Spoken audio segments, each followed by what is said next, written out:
Buddy, and welcome and good morning, actually, to the final day of week 4 of Overwatch Contenders China. We've got some great series for you today, but first we'll be starting with Future Group versus 666 Legend. But before we dive in, let me tell you a little bit about Broadcast.gg before we get started. Broadcast.gg is an amazing community of broadcasters and talent all across all different disciplines to bring esports to you guys, like this awesome English broadcast of Contenders China. We've got Contenders South America there. We've got an amazing community for you there. So first, if you're just like hanging out, hit the follow button right up there. It's right up there now. Go hit that follow button. Make sure to follow us whenever we go live. And also follow us on Twitter at Broadcast.gg. You got to spell that out, though. Broadcast, DOTGG. Stay up to date with everything. We've got clips and highlights going all week long for you there. But if you're like, hey, I want to get involved, down below, Discord panel we've got down there. Join our Discord. Let's get you plugged in and connected. It's a good time. Again, that's Broadcast.gg. Thank you so much for allowing us to do this broadcast. All right. I'm joined on the desk today by none other than Kenobi and Scribe. Kenobi, we've done this before, but Scribe, we have not. So first, hey, I'm excited to be on the desk with you, man. I know, dude. This is very exciting. I'm so happy to be casting some Contenders China. Yeah, we've got some really interesting matches. I'd be lying to you if I would say that we're seeing all the best teams today, but we are seeing some really interesting matches with some pretty big playoff implications today. So I'm really excited for that. Kenobi, you're looking fresh as ever. I don't know how you do it. You're timeless. It doesn't matter what time of day it is. Doesn't matter how old you get. You just kind of keep on going. You're like the George Clooney of esports. Oh, I'll take that. I'll take that mantra any day of the week. It's I'll put it on my Twitter now. Later. I'll PayPal you later. Put it on my Twitter. Put it in my bio. Link in bio. Kick Tripod called me the George Clooney of esports. So I'll definitely take that. So let's dive in and talk about this match a little bit. So we're seeing 2 0-3 teams today with Future Group and 666 Legend. 1-23 map record between them. Definitely not where either of these teams want to be in Contenders China. But let's talk about these bright spots a little bit. Let's start with 666 Legend. Kenobi, what are some bright spots for the squad here? So for 666 Legend, as you mentioned, they are, they're 0-3. They're a little bit struggling right now, but they still have a chance to, catch up to Flag Gaming, who they lost to last week, even though it was a really, it was a close-ish series between both of them. I think it was 3-1 at the end there, but, 666, what they have as bright spot is Liran City. Widowmaker is such an important, hero in this meta, right? We see her just played, basically almost all the time, especially in China. In China, they really do love their Widow Genji play, and Liran City on the, Widow a little bit had his good moments so far, on that last map against Flag, right? He played had some very good bright spots. On the Pharah, he was a little bit patchy, but he had some good moments there as well. So I definitely think Liran City, if he can rein it back a little bit and he can be a little bit more consistent with his DPS play, he's definitely someone to watch out for, and he's definitely a bright spot for 666 Gaming. So what about on the other side with Future Group here, Scrab? Yeah, so Future Group has been a little unlucky. Their record has been 0-12 for maps, but they have played the top 3 teams of the group, and I guess the 3 top records in all of Contenders China against LFZ, T1W, and Lingon. There's a lot of really strong parts of this Future Group team, more so their DPS duo. Vendetta and Venture look super good like last week against T1W, but the person I want to highlight most is probably Bao, who, even though obviously you got 4-0 last week, but Bao seemed like such a strong Zenyatta. He offered a lot of really good mechanical aim, and I'm very excited to see what they're able to bring against this 666 team. Yeah, I'm really excited too. There's a lot of things going on here. Each team fighting for the first win. One's going to leave with it, thankfully. So one of these teams will not leave Contenders completely defeated. But let's make some predictions. You know me. I love getting on the prediction game here. I love hearing what you guys think, making you stick your neck out a little bit so that I can go back and make fun of you later while I continue to not make any predictions. Scribe, who do you think's walking away with the win today? Honestly, I gotta stick with Future Group. I think that the potential is there. I think they just had, a tough run of games so far, but Future Group 3-1. Future Group 3-1 for Scribe. Kenobi, do you agree? What's your dissenting opinion, if not? I'm gonna take I'm gonna take the 3-1 score, but I'm gonna take 666 Legend. Actually, let's add some parity to the desk just a little bit. I think Lee Run City kind of learned from last series that they had against Flag Game that maybe he needs to keep himself in check a little bit more. And I definitely think if he's going to be able to be that consistent DPS player, he's going to be able to beat the DPS of Future Group. So I think it's going to be 3-1 666 Gaming. Fair enough. So Kenobi, I want to ask you for people who maybe we kind of know you said, hey, watch Lee Run City. We got some players to watch out for. What else should people be really cluing in to on this match today? What are some of the implications? What does this really mean in the grand scheme of Contenders? Yeah, so, if the person who loses this is pretty much guaranteed to be out of playoffs completely. They don't have any chance, and it's going to be very difficult for them to even catch up to Flag Gaming, but this is definitely a must-win for both teams. And in regards to, what people should be looking out for with this matchup, it's going to be, a very brawly type of matchup. Both of these teams like to just get in there and just beat the hell out of each other. They just like to brawl on the point, and so they really need to look out for those 1v1 kind of scenarios, right? It is going to be a best of 5, but it's going to be based on a bunch of best of 1s, right? The Widow be the Widow, the Genji be Genji, and the tank lines fighting each other, the supports fighting each other. It's going to be very, very, mechanically based, not so much team play, I think, is what we're going to be seeing. So definitely look out for, those mechanical skills to come shine through. Scribe, someone had mentioned earlier in the week when we were kind of discussing this match a little bit, and they said that don't think of this as a best of 5, but a bunch of best of 1v1s. What does that mean in the context of a match like this? Well, it means a few things. One, I think it means that, especially when you have two teams who are kind of like very closely, I would say like we haven't really seen how well these two teams compare, but looking at their map records, they're basically relatively in the same pool. It just means that this is kind of a throw-up game, right? It's basically any match can be contested. Any map is definitely a possible win for either team, and teams need to be coming into this more so thinking about it in that way. How do we win this map, right? What are the big win conditions here? If you guys are playing on Assault, configure yourself for Assault. Be willing to run compositions that will help you win on that specific map type. And honestly, this is exactly one of the big rubber matches that is going to matter in this. Every map is going to matter. Every map is winnable, and I want to see both of these teams give it their all. Yeah, it's going to be really exciting. I want to go back for a second because I just realized we kind of skipped over. We've been doing Contenders now for 4 weeks in China or South America. We're like engrossed in this stuff. But for Scribe, for people who maybe don't know, what are some of like the regional, maybe like meta differences that we see from a region like China as compared to maybe like Contenders EU or NA? Yeah, I think the big thing about China is just it's kind of like they love a certain pool of champions, but there's also very predictable stuff you won't typically be seeing. So even though we might see something as outrageous as quadruple DPS as we have seen with something like T1W, literally against I think Future Group last week, we're also not really likely to see things like Orisa because Chinese teams just don't feel super comfortable running her as consistently. Brigitte was also that big question mark until earlier yesterday, actually, when we saw a few more teams start to run her, but China is about aggressive play. They're going to do a lot of staging. We always talk about that, setting up before a fight and getting ready, prepared to engage. China does a lot of that. More importantly, these fights are ferocious. DPSers are willing to play super aggressive to get leads over their opponents. And yeah, that's kind of one of the big things about China that I like to see versus other regions. And something else, China does is they really like their comfort picks, right? They kind of always just if they try something new that's like something we're more used to seeing, like quad tank, triple tank, goats compositions. If it doesn't work, they'll be like, all right, well, it didn't work. We're just gonna switch back over to what we like the most and what we're comfortable with, which is their Widow Genji, their dive compositions. They absolutely love dive. They're keen on running it on basically any map that allows you to do it. So very comfort based, and I think that's something that it's a little bit of a hindrance because if you're the enemy team and you can say, okay, well, if we beat them enough times in the 1v1 fight, they're just going to be able to switch back over to Genji and what they're comfortable with, and then we're prepared for them to do that. So I really like that this kind of chess game that's coming on between the team composition picks here. Genji.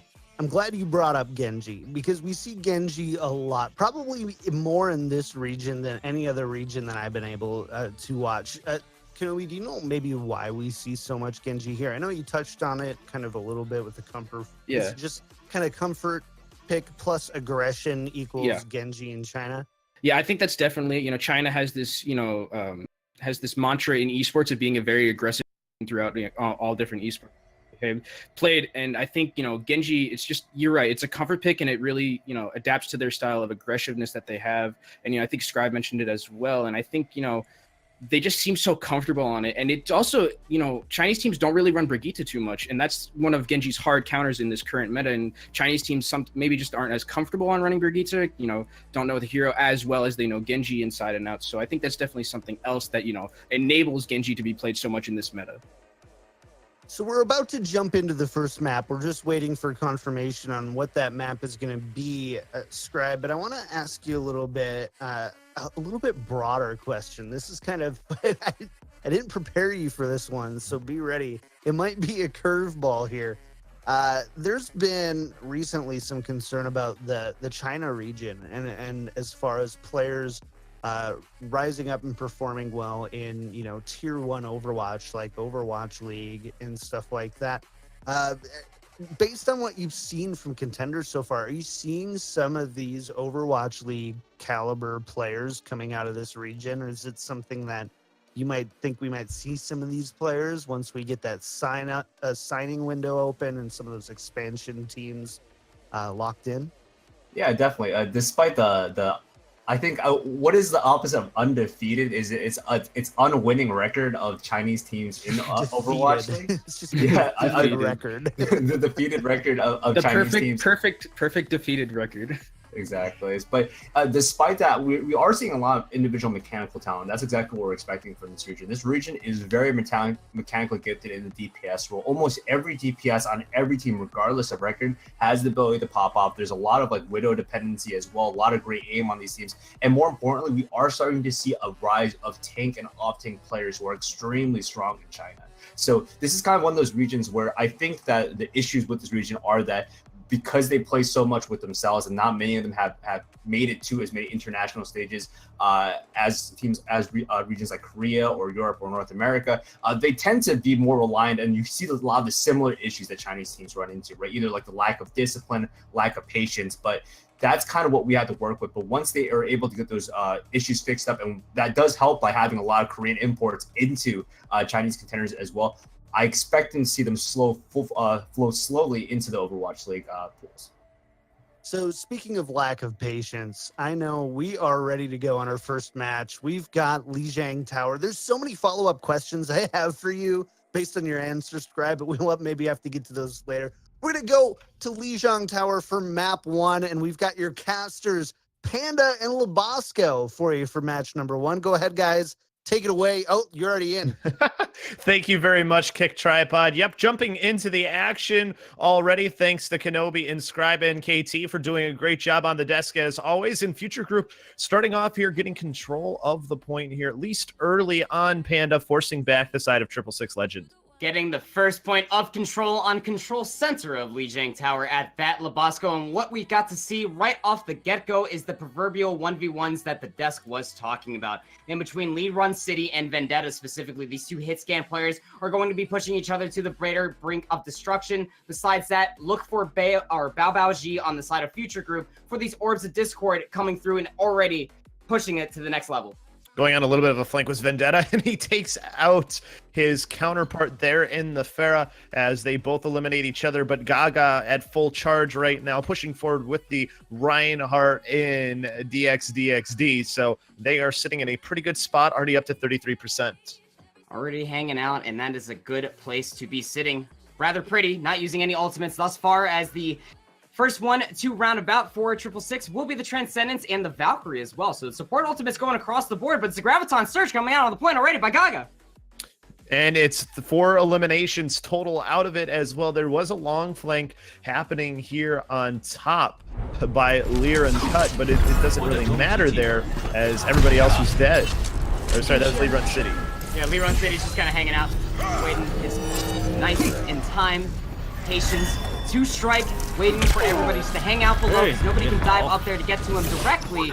But we still have a pair of supports, ultimates coming out from 666 Legend. We got to see how they're going to end up using it, because 75% will be rounding about for Future Group here on Control Center. So Liran City gets caught from behind. Vendetta was going around and ends up finding him there. There is the Earth Shatter available here for XDXD, and he quickly goes down here. God coming in, trying to find somewhere to go with this barrage, just trying to take the fair coming around. And I think that was accidental from Night God. I don't think that was meant to be used there, Panda. Yeah, no, unfortunately, it will not be in the pocket of 666 Legend. Should they flip this point over, they do have the man advantage, but they're not going to have the ultimates to sustain themselves coming into this next fight. We'll have an Earth Shatter for Future Group walking in, and Vendetta just getting all of the body shots. Will be rounding around for another Deadeye. He just needs to stay alive. Liran City there with the elimination, giving them the advantage. Vendetta getting taken out from behind by Umbra. Umbra now looking for his counterpart in the Zarya. Venture right now going around, and now he switched quickly to a Reinhardt who ends up falling, and it ends up being Future Group taking that 1-0. It was almost very, very necessary to hold on to at least one ultimate, whether it was a misclick onto the ultimate button or not having any ultimates. The moment that you have the first capture point in Control Center gives the re-entering team the open go-ahead to just pull all of their ultimates back out, win the team fight convincingly, and win the map just like Future Group does. As we're moving over to the Botanical Garden, some digital fishies down below of the point this time. Expect some good fair play coming out here. We will have two in the sky. In between, it's going to be for Venture, going to be trying to take the dogfight in the air to Night God. And you have the Widow battle to pay attention to as well between Vendetta and Liran City, as well as the quick shot there from Vendetta doesn't quite get anything. Now going towards the white room here, Night God putting a lot of pressure onto the Winston. Liran City though striking first, gets Venture out of the sky, so 666 Legend looking pretty good here at the start. Yeah, and that's a fantastic entry pick right off the get-go. I mean, once you already bait out the resurrection, next 30 seconds you can't get another one off, and that is exactly where it's going to stick. In fact, one headshot from Vendetta to clear it out, but the resurrection's coming through, so we're back to 6v6, but no resurrections across the board. Yeah, Liran City getting taken out there. Vendetta able to get revenge, almost gets Liran City again, gets him down to about half health, takes out the Venom Mine as well afterwards, and now positioning back around here as it's still being controlled. 12% already for 666 Legend. Yeah, 666 Legend, this is exactly where they want to be. Winning the first team fight convincingly and already way ahead as far as support ultimates are concerned. They will have Sober's Valkyrie ultimate as well as the Transcendence as well. As you can see, Bao only 75% to the Transcendence could be very devastating should Night God get this barrage in the next team fight and just walk in as Future Group. Vendetta already pulling out the wall hacks, trying to win the Widow 1v1, doesn't come up on it too soon. Yeah, not doing too well even with the wall hacks on it, but he's still been putting pressure on players regardless, as jumping in here using the Primal Rage is the Winston here for 666 Legend. Trying to back out is the Winston in Huei. Yeah, Huei just trying to get the heck out of Dodge. But you can see Vendetta with a pair of kills of his own to counter over to Lumbra. They're just trying to fight over this point itself, and at the end of the day, they won't get the frags and picks needed. Still holding strong 666 Legend, and they barely even had to give anything besides the two support ultimates, but that's just fine. Future Group, they will have the Valkyrie for this re-entry as well, and a fair barrage from Venture. As soon as they get onto this point, they just need to get across this bridge. It's a bit of a easy time right now for Liran City. Hasn't had too much pressure other than Vendetta being the one to really put some pressure on him. Vendetta looking for a target here, tries to get the Mercy, who's flying over towards where Liran City is. Liran City though managing to get one, waving high there after the shot was Vendetta. Umbra very close to getting down here, but does have the self-destruct. There is some ults on the side here for Future Group as well. We'll see when they decide to use them. Might not even have to. They're winning this fight pretty much outright without using their ultimates. They have a fourth one up as well, so they will have wall hacks from Vendetta to use at some point as well. Future Group walked in, they popped one ultimate, and it was the Valkyrie coming out from GZ. That's almost exactly what you want, especially because Bao Ji, who did get the final blow onto Liran City's Widowmaker, will be having this Transcendence. 5 ultimates coming across, popping the first one being the infrared sight, so that way they know exactly where everybody's coming from. It's going to help out Venture that much more to know where the enemy Widowmaker is and what walls to play behind. But it's Night God having the Fair Barrage, just playing around this point, looking for the entry kill into the Zenyatta. Won't find it though.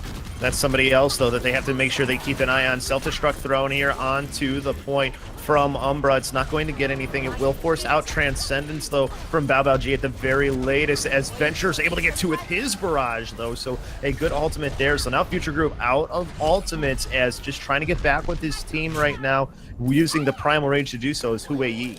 Hue Yi using the Primal Rage is unfortunate, to say the least. So 50% will be rounding around, and Vendetta getting that fantastic headshot, pulling out the Resurrection from Sober, is going to enable the defending for this point that much further. No Resurrection for 30 seconds, no Angry Monkey to go ahead and create more space. As you can see, 666, they're still trying to find their way into this point. Liran City has the wall hacks up here. Night God comes in, gets one, but then quickly gets taken out by Gaga's micro missile. Vendetta now in a battle with Liran City. Liran City getting that first shot on, able to get a Harmony Orb, though, to get back into this fight. As on the point for 666 Legend, it was the Transcendence coming out to try and keep everybody alive. But of course, they had Hue Yi already gone and out of the fight, so they have to regroup here once again. Regroup one more time, go back to the proverbial drawing board in spawn with one ultimate rounding about. It's a self-destruct, though, coming out from Lumbra, so they're gonna have to use this very proactively if they want to make any headway, maybe even throw it into the point so that way they can make it there in time. 96% rounding about here, Labasco, as they finally get onto the point just in time to touch. Gaga here trying to deal some damage out. Night God able to get Bao down early on in this fight. That might be enough to maybe switch this around, but continuing to push forward using the self-destruct is Gaga. Venture with the barrage on the point, clears everybody off. It's already into overtime here. We're so close to the win here. Venture, oh, he ended up taking himself out. This might be the chance for the flip to come back for 666 Legend. And they can't even get back to the point. Labasco 100% coming over for 666 Legend. They will take Gardens, and we are going to our last stage here on Lijiang Tower. Last stage possible, in fact. It's going to be Night Market, and if we had seen anything coming out from these two maps in particular, it's fantastic Widow play. Expect to see much more of that coming out on Night Market, as this might as well be Widow's playground. These peaks are very fantastic for Liran City and Vendetta to take advantage of. They just need to be careful. Two in particular players, Venture specifically, still sticking around on this Pharah, but 666 Legend taking a turn for the meta, actually coming out here on a full GOATS composition. It's a 3-3 with Night God flexing over to the Roadhog and Liran City on the Brigitte. This is a fantastic flex coming out. The one thing for Future Group, though, is Venture may be able to build up that barrage really fast. Is something we'll have to pay attention to, of course, Panda, because it's a lot of damage to deal out to a lot of tanks. Yeah, oh man, it's a lot of splash damage. You gotta land those direct rockets at that so that when you do build that ult charge, you can't be playing too close, however, because it will be a slap fest coming out from 666 Legend on to whatever they see in sight. They just want to run over anything they see, and a big hook comes through to start just that. And Vendetta with the headshot too onto the Lucio makes this a great start for them. They already have the early pick that they can eventually go on. Vendetta gets pulled in though here and then gets shield bashed by Liran City. So very good spot still here for the side of 666 Legend because they control the point, forcing everybody for Future Group to have to go on to them. And already up to a barrage though is the one thing for Venture. The only problem is the rest of this team is already fallen. He put out the barrage there, Labasco, and that's going to be a huge misplay, unfortunately, for Future Group. They didn't even have the point, like you were saying, and they didn't have anything to show for it. Vendetta got that kill onto the enemy Lucio of 666 Legend, but still didn't gain any headway because a huge flank and a huge heads-up play for Liran City, playing Widowmaker himself, knowing exactly where to go to get that huge kill right off the bat. The ultimate economy and the advantage is heavily in the favor of 666 Legend here. Yeah, I was saying that, of course, right as I was saying that he should hold on to it. Such a disastrous loss here, and Future Group now going to be in a tough spot as just pushing his way in on the right part was Hue Yi. So Hue Yi and Night God just continuing to push forward. They just keep pressing the W key here as they want to keep control here as they're up to 50% almost. Speaking of that proverbial slap fest I was mentioning earlier, I mean, slapping down that W key when you get two good keep frags like that, when Vendetta dies on this Reaper, that is so much damage up out of the way. We know that Venture on this Pharah can land the rockets, but it's not enough damage to burst through the pure meat that is 666 Legend right now. Self-destruct thrown up into the air to force Venture away. Couldn't get away. Neither could CCP. So that's two players already done. Night God pushing in another. with the whole hog. Well, Gaga actually jumping off. Regardless, though, another team wipe, 666 Legend after that slow start. They have been dominant here these last two maps pretty much. Yeah, absolutely. And ZZV has been completely suppressed. No burst healing, or no big healing rather, coming out from Future Group's Mercy, and no opening for this Valkyrie to come through. Vendetta will be coming back on the Doomfist just to create more space, as another team fight is already ensued. 92% here, as coming out is the barrage, but it's right into a Diva, so that's completely useless there for Venture. Just gets rid of the Diva using the mobility right now, but getting hooked in was Venture, who was on the Doomfist, but it didn't matter. Transcendence here just to try and give the team a chance with the help too of the Pharah, and Venture doesn't end up working as he quickly gets batted away here. Venture does manage to get one at the very least, but they just have to take out this pharmacy combo, and they should have the win here using the rally as well as Liran City. Graviton Surge, though, maybe gives them a chance, but nope. Vendetta coming back in too late. A little bit too late, not touching the point in time with the space jam ability. Meteor Strike can come down pretty quickly, but you got to make sure you use the right key bindings, Labasco. Unfortunate to say that they didn't get any % there on Night Market. However, going forward, they still have something that they can take away from that, is that when you see 666 Legend coming out here on the core GOATS composition with Liran City on the Brigetta, it is devastating to deal with. You need to swap off almost. You would consider to take it yourself just to create more armor for your own tanks and create more space to take for your DPS. So what is the swap for them there in that sort of situation if they see it again for Future Group? I think that they would definitely need a lot more burst damage. Vendetta was headed in the right direction with the Reaper, but not necessarily the right choice. I would probably say more of a Junkrat. There was nothing that you needed to deal with, no anti-air that needed to come out for Future Group, but there was a lot of burst damage that needed to happen, a lot of shields to get through as well. Junkrat's your man. Well, we'll see if that's what they end up doing, if they see that GOATS composition again. But until we find that out, we're going to take a timeout here, and when we come back, we'll have map number 2 for you.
And we are back here on Overwatch Contenders China. I am Labasco. Alongside of me, I have Pokemon Panda. So we're getting ready for map number 2 between 666 Legend and Future Group. And after that first map, 1-0 666 Legend right now, Panda. They looked pretty good after map 1, but map 1, they did have some issues. Map 1, they definitely had some issues, but I think the moment that you start engaging on these different core compositions in the current patch, especially when they came out with that full goats around Brigetta, that's definitely where 666 seems strongest. And this is something that I personally haven't seen out of the 666 gaming since week 1 of Chinese Contenders. So it's very fun for me to see the adaptations that they are taking and to force Future Group to play their game rather. And that's exactly what 3-3 does as well. You almost have to play it yourself, like I was mentioning on Night Market. You're almost forced to do it at that point because it's just so much healing and so much CC coming out from one team that you almost really want it almost on your side. What is the one thing that happened for them, though, on map 2 for 666 Legend, Panda, that really kind of gave them the edge there? Because that was a very close map, and the comps were pretty similar between the two teams. I think they were actually mirror comps, if I'm not mistaken. On Control Center, yes, it was actually mirror compositions coming out, but it was Vendetta that was coming up on those McCree 1v1s as well. When we were on the Gardens as well, we saw a big play coming out from Future Group altogether. I believe that it was their Pharah that was actually creating a lot of damage and getting a lot of good splash damage off, but they didn't have the follow through. They unfortunately couldn't make it across the bridge with their tanks to make it onto the point as 6. At a moment in time, you're almost stuck in that assault based map style where you need to get onto the point as 6 so that way you can combine the ultimates promptly and take it by storm. Looking at what we will have here for map 2, we're going to get it right now, and our second map is King's Row. Where is the advantage here? I mean, I think 666 Legend has to be kind of happy with this pick, right? Because this means that they're going to a map where goats is a possibility that you can use at the start.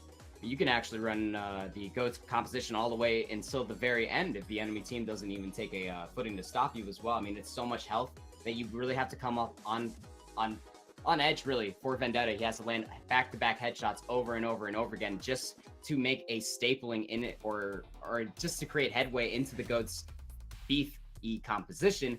But 666 and Future Group, neither of them have a win on a hybrid map so far. So again, going forward off the adaptations that 666 has taken into the core composition of goats, I'm expecting to see big things, and I want to see them push it all the way through on point C with it. However, with Future Group coming out, Vendetta made a very strong showcasing on the McCree and hit scans, along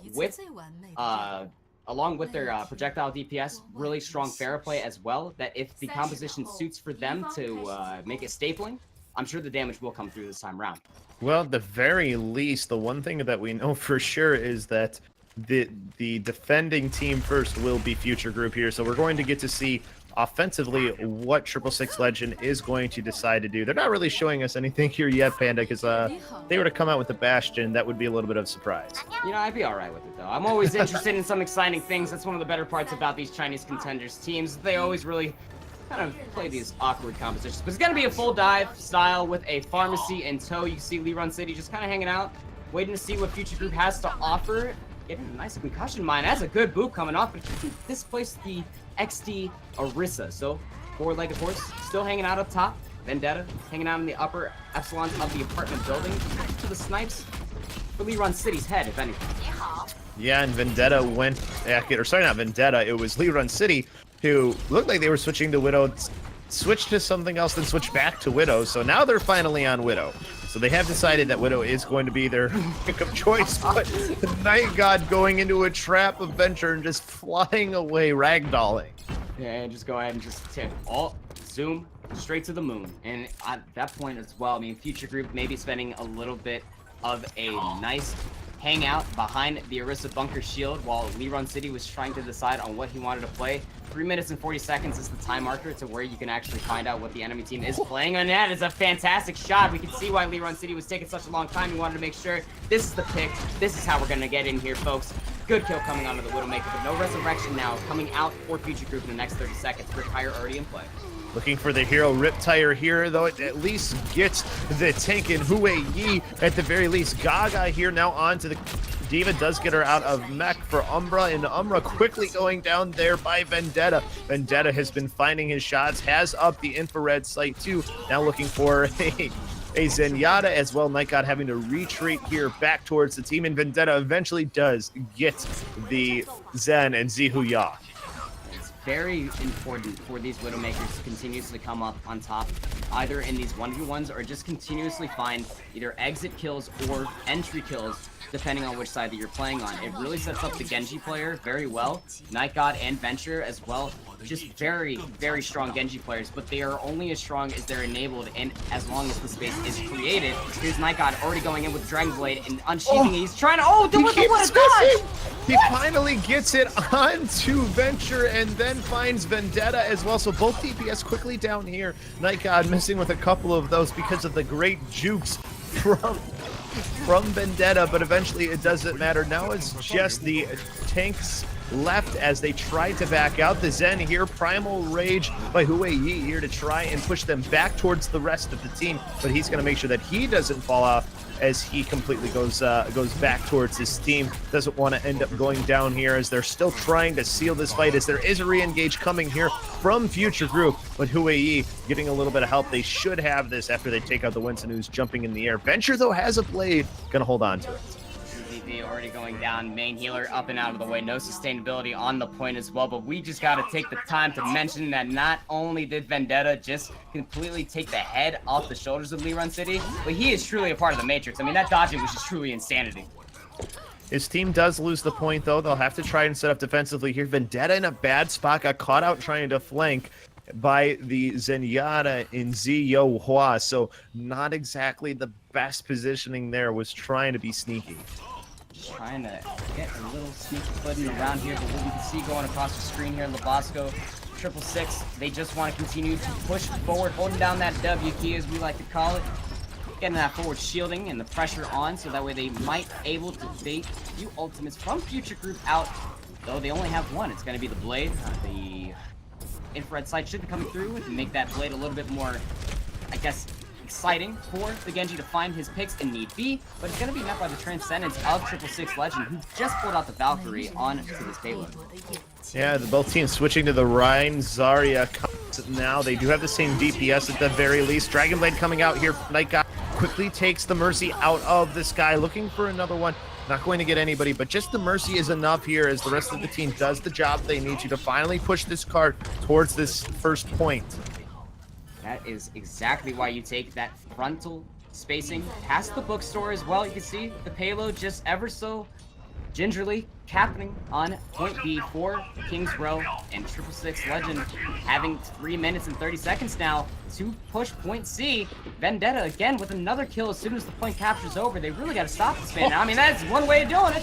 Still Run City there. Venture, though, coming in with the Dragon Blade, manages to get Umbrum. Babao G's able to get Steel Run City, so they will force back the offense here at the very least towards spawn. So Future Group finally starting to stabilize, using an ultimate. They still have a Transcendence, too, as well, but there is a Shatter on the other side.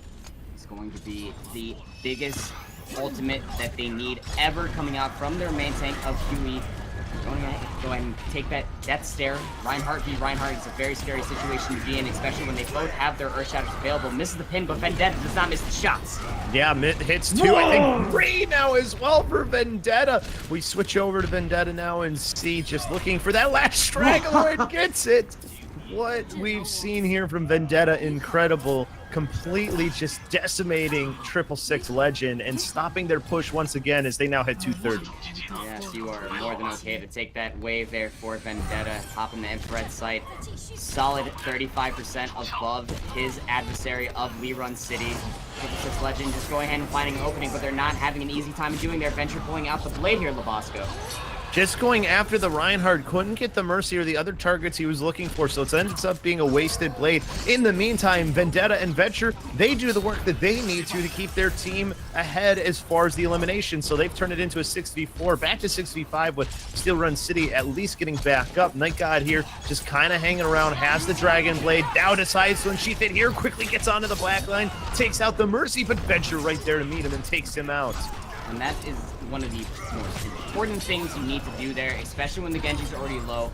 Yes, he did get the kill onto the Mercy, but without the Transcendence, there's only one thing you can do, and that's just kill the Genji as he's in its blade. Vendetta is just coming to life. He's going insane. Venture with a deflect kill onto the head of Lee City. Mince all of that craziness. Now Future Group really making a stable on point C on how to hold it. Going ahead and having one more headshot will give him the infrared sight as well. Gaga's going to go ahead and have a Graviton Surge. No big ultimate to combo along with it, but Venture, 7% shy of this Dragon Blade, needs to come up huge with it once more. Well, that's a good thing for Venture. Even though he didn't get a lot out of his last Dragon Blade, he's about to have it again. Uses it here, but Transcendence comes out. He's gets Steel Run City though down beforehand, and Trans can even get there. Now the Graviton Surge counter comes, gets 2 here, so this might be the chance for 666 Legend to start pushing forward once again. Gaga quickly hit here too, as they will be able to come around this final corner. Just Venture left to go. He's on the little health pack. He's gonna fall though here in just a moment. If the Zarya can get him, he's just trying to get away as much as he can, and he might be able to get back to his team. The Mercy's able to get him. They weren't able to finish him off, so he's back in the fight. That is huge, and G coming back out on Lucio, so the speed boost is going to be able to help out XD get back onto the point, and Venture to get that sustainability in the backline as well. But it's really a play of these 1v1s, Genji v Genji, Widow v Widow, and the Genji on the side of 666 Legend. Night God, here comes another blade. He's able to get one. Steel Run City helping him out to find another one, just swinging away at the Reinhardt, gets him low, and then uses the Shuriken to finish it off. Have the Diva there as well, who just comes in to stall on the side of Future Group. But a high charge Zarya and Umbra has been doing so much damage here throughout this entire final engagement that it might not matter. They're still getting these last few. They are so close. They pick out the Winston. Graviton Surge onto the cart. Doesn't matter. Night God and Steel Run City combining for those last few eliminations, and they finally get it here as time was running out. Yeah, just go ahead and drop a Galaxy on the capturing point. I mean, by that point, you don't need to travel with the Galaxy. Just go ahead and just show what you got there, my friend. But no seconds left here in the overtime. It's very unfortunate to say that if Future Group is capable of pushing it all 3 points with the time bank, they will have the opportunity for one last push and to take the win. It's a huge win condition and a huge if at that, as they were really having a hard time on this point A and the point B, Labasco. The streets not so favorable for Future Group, but Vendetta on point C, it seems to be. And when he has the high ground and the enemy team is unable to get to him directly, he's really coming to life. Whether that's by way of XD or Venture, really getting those dives and coordination coming through, or just keeping the Harmony Orb on him from G. We don't know for certain, but what we do know is that those headshots were ridiculous, and he was really doing well around point C for a good while.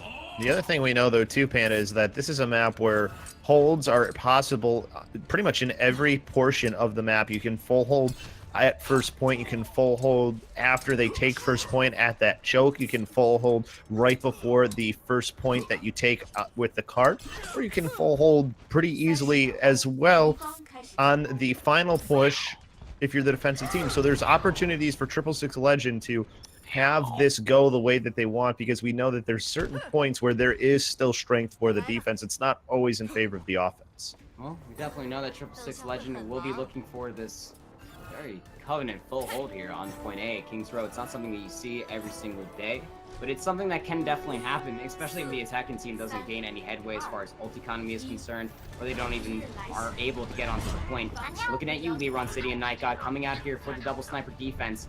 High pick first potential here, but if G lands a good Discord or target and they get a good dive coming in here on said target, it could be devastating for the defending team to hold on. Well, they see that there's the Ryan Zarya combo on the point with that double sniper comp, so now they're going to have to decide how they want to dive into it. Looks like they're putting pressure onto the tanks, but Night God beating Vendetta here at the start. It's going to make things super difficult as his team has to dive towards the back to just make sure that their back line doesn't get decimated, which they do not because of great work from Night God and the rest of the team. Now Night God just trying to put a little bit of pressure on the Mercy there as having to regroup his Future Group. And this is exactly what I was talking about as well. Venture will be 40% nearing to that to the Dragon Blade, and that's going to be the only ultimate that is going to be coming out here in the next 30 seconds or so. A minute's already gone from the attacking team. It's going to be huge here as they get the Reinhardt right off the get-go. But take a look at the Leron City is just running amok. Run City doing the work in behind, but quickly gets taken out. Now the Dragon Blade comes out from Venture. The headshot from Night God, and now the Dragon Strike afterwards. The defense will hold once again here. Just have to take care of a baby diva. And they're going to let it just stall out. Gonna go ahead and have to proc off that Pilot Diva passive of getting staggered off there in the end, but Venture using the deflect to get the kill onto Run City.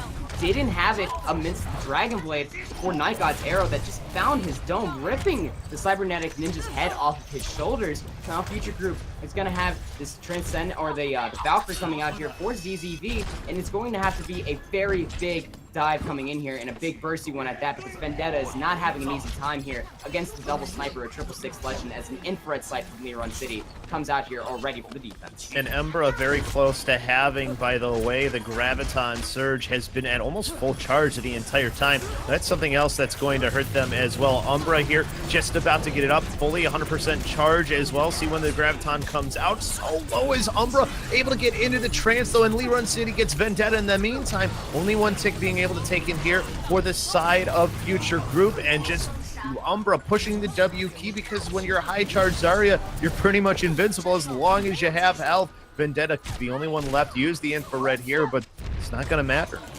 Yihua with that timely transcendence, it was huge. Exactly needed. Future Group doesn't have a Graviton Surge nor high bursting ultimate coming out here anytime soon, and they don't really need it for the Dragon Blade, as they killed Venture off time and time again, who's going to have another one here soon, but no other ultimates outside the Transcendence and the Dragon Blade for Future Group, as they only get one tick, and they're starting to sustain themselves on the point, with Gaga taking one of the two snipers out of the play.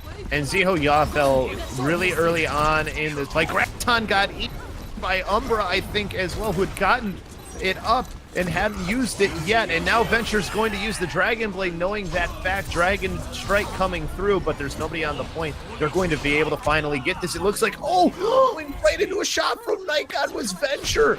He's going to try and re-engage. He takes out Vendetta too, but they did get the point, though, is the one thing here for Future Group, so that's going to force this to continue. That is just quite unfortunate. You hate to see that kind of thing happen there. Night God getting two huge kills back to back, but unable to get a body on the point. 666 Legend gonna have to go ahead and let that point go, but they're gonna hold behind Huey's shield here as soon as it gets around the bookstore. Right on your screen, you see Night God behind the shield, that much more of a back pressure, so that way he can get those shots cleanly. The infrared sight for Run City is going to enable him that much further.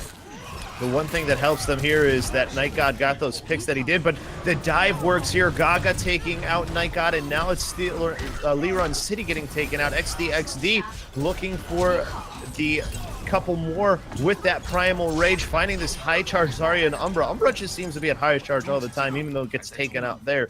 This is a card that they have to move quick through the streets phase. Absolutely, yeah. Umbra is using those team bubbles very effectively, always putting them on the immediate targets of Venture, or while Venture is going in on them as well, whether that be the Zenyatta or Run City's Widowmaker as well. It's still a lot of charge coming through regardless of it. Darn near 80, in fact, or darn near the entire charge of 40, especially if you try to slash through it. Dragon's coming through here for the side of the attacking team. It's not going to find anything, as this Future Group with the re-engage are going to be able to get a few themselves and capture the point. Night God, Night God was in a bad position. Does at least take out the tank and XD, but doesn't really matter after that. Venture with the Dragon Blade here. Future Group sitting in a great spot as far as ultimates are concerned, Panda. Yeah, exactly right at that. You're going to have Venture, another Dragon Blade. You're going to be able to fly way of the Transcendence as well if anything huge comes through, but not anytime soon. 666 Legend, Night God, switching over to Genji just now. Nothing to stop this coming through. Venture, huge with the Dragon Blade, as he doesn't even narrow to the face this time round. Finds himself too, looking to get onto the Mercy here afterwards, but instead will switch to the Diva, force them back into spawn at the very least. Umbra almost lost the mech there, but they're going to have to try and re-engage here quickly. Nice shot from the Run City, but it doesn't matter. Nobody could get onto the cards. Future Group's going to finish this with time on the clock. They're going to have a chance to win, Panda. Yeah, exactly the win condition that I said. It was a bigger if in my mind, but when you have 2 minutes and 23 seconds after capturing all 3 points, that is a very diminished if at that, my friend.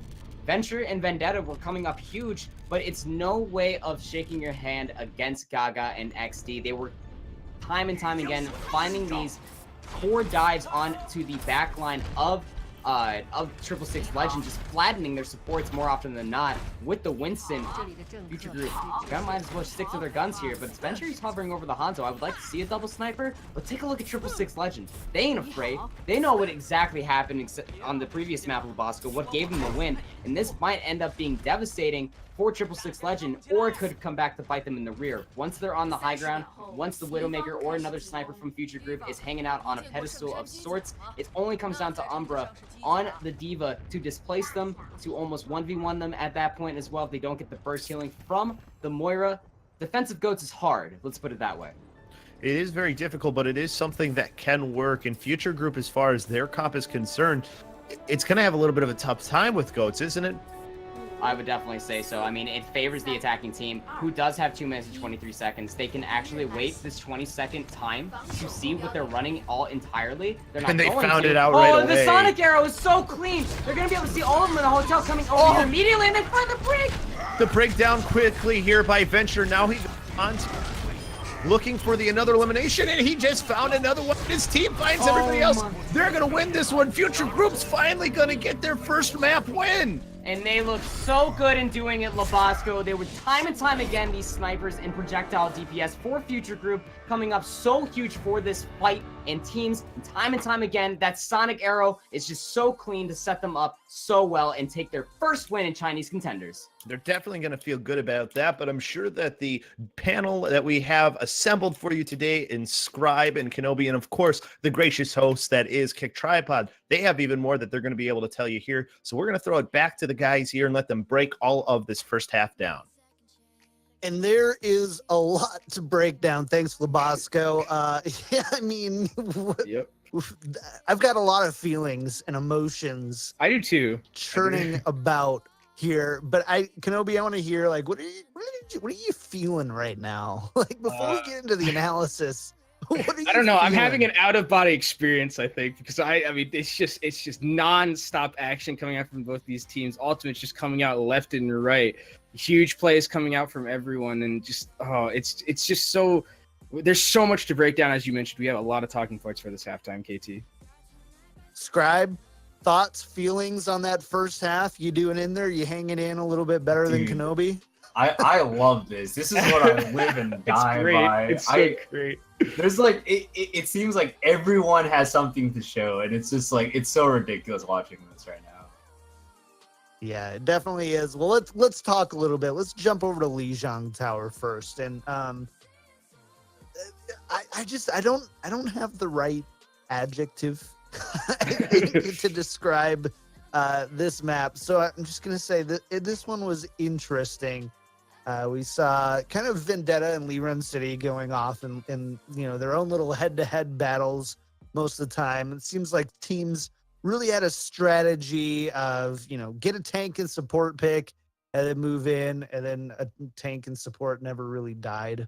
So then you're like, well, let's just do a little standoff here. Kenobi, break down Lijiang Tower for us. What was really going on this map?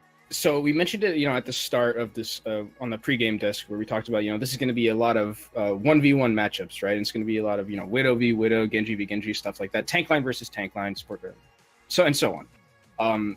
And it kind of went back and forth on the first two maps. So on Gardens, it felt like it was more in the favor of, it was more like a Widow battle kind of a place where it was like Widow just on that map has so much value. And I think it was Vendetta who came out on top on that one, I believe. And then it went over to Control Center, and Control Center was just another story. But going to the last map, when we saw them bring out the Goats, I think it was 666, bring out Goats. And we saw Liren City play that Hog. And Goats is the kind of composition where you do have that huge pick potential, right? Because we saw Liren City on Ferret not playing it very well. But then when he switched to Roadhog, his Roadhog was so good. I mean, he was hitting hook after hook, left after right, and getting so many picks. And, it seemed like Future Group didn't really know what to do. He got in their head so much that, they're like, Reaper's really good against Roadhog. Let's pick that. But then there's Brigitte there to just shield bash you. And then they kept trying to switch. So they really got into the heads. And I really like what I saw coming out from 666 there on, Lijiang specifically. I believe it was Liren City went to the Brigitte and Night God was on the Roadhog. Was Night God on there? Yeah. Maybe. On Night Market, right? That's what we're talking about. Just Yeah, that's Yeah. one of the few things I ever get right, by the way. So good. You're better at Good on names than me. I am. Yeah. Let's talk about this duel though, because there seems to be two people who are really going head to head here, and that's Liran City and Vendetta Scrab. Who's winning that duel right now? It is so even sometimes because I think well to be fair I think it's majority even. Leon Tower especially was very even first map. Vendetta just seemed to have all the aggressive peaks and he was getting all the angles and all the quick picks to really set his team up ahead. But Liran City though has really come back a lot more. Yeah. It seems like he's feeling more comfortable and his team's honestly playing around him a lot more and activating him. This is kind of one thing we both noticed was that Vendetta is simply his team almost feels like they're just waiting for him. And while that is like, a good perspective, that is a way to how to play the game where you kind of just wait for your Widow to get picks. It's not really that successful because if your Widow starts struggling, your tank lines need to be more proactive. They need to start activating your DPS. Those need to start moving forward and claiming that ground. And that's something I saw more from 666 Legend. They made a lot more adjustments. They were the kind of team who was more willing to try to, advance out dive, try to create more room. And I think that's what's really causing this kind of sway into giving Liran City the victory. So if Vendetta wants to kind of step up and start winning that duel, what do you think he needs to do here? So I don't necessarily think it's a lot of what he can do, and this is something I think that we could actually came up a little bit on King's Row. It's more about his team really building around him and activating him a lot more. And a lot of that activation, it seems, comes from Venture. Venture himself, who was on the fair, didn't really seem very agile, didn't really seem like he knew how to really deal with a triple tank competition because he's the type of bearer who typically strives more in duels. So Venture needs to be activated. We saw how good he is on Genji and how well he can open up the field, and he really needs to be popping off for Vendetta to start looking better. Yeah, and we saw them, pour so many resources into Venture. There were times where, it was basically when it was the Ryan, when they were going, this Genji composition into the Ryan Zarya, they basically said, all right, you know what, Venture, here's Harmony Orb, here's a Mercy Beam. Just go in, dash in, just do as much damage as possible and just make them uncomfortable. And then you're going to be fine. We're going to be able to save you because there's no CC on the other side and they're not focusing you as well. So Venture there doing a great job of making sure that, understanding that I'm going to be pocketed by both of my supports. I can go and I can do a lot of damage. And that's, leaving room, as Scribe said, for the other DPS to pop off a little bit more. Kenobi, I want to talk to you about Night God a little bit because we've again, feelings with lack of adjectives when it comes to kind of what we've been seeing from Night God. We saw some interesting Genji blade choices and trap eating strategies.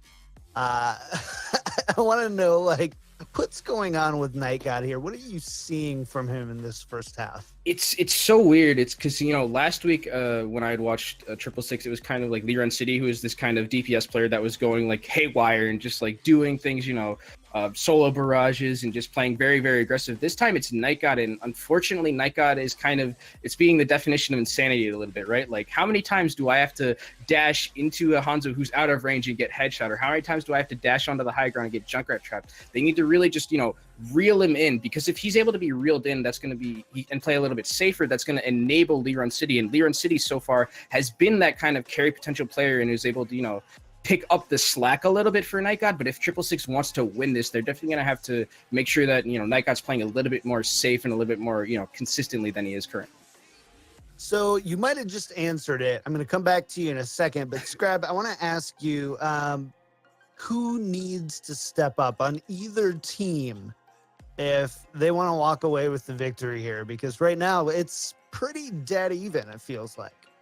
Yeah, it is tough to say, right? Because obviously you can kind of point to Future Group's tank line. This is kind of one thing they need to step up. XD has kind of been almost overwhelmed. This is what's really giving them the advantage.